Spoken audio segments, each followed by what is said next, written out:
আশরাফ আলী মোল্লা সিদ্দিকী আল্লাহ পাক একটা নিয়ামত হিসেবে পাঠাইছে। ইবলিসের কাছে কোরআন সুন্নাহর কথা ভালো লাগতো না, মুমিনের কাছে অমৃতের চাইতে অমৃত মনে হবে।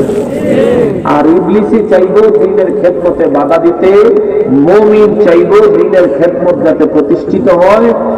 আল্লাহ চায় দ্বীনের খেদমত প্রতিষ্ঠিত হোক, ইবলিস চায় বন্ধ হোক। যারা বন্ধ করার পায় তারা করেছে, এখনো করতেছে। এরা কেউ আল্লাহ ওয়ালা না, এরা শয়তান ওয়ালা।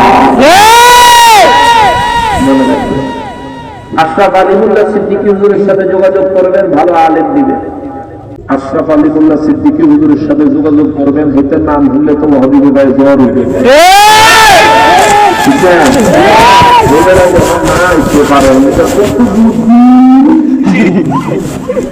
এই বেচারা যদি তিনি যদি কোরআন সুন্নাহর বিপরীতে হয়, শরীয়তের খেলাফ হয়, তাহলে এত বুদ্ধি না করে বেনার কাছে যাও।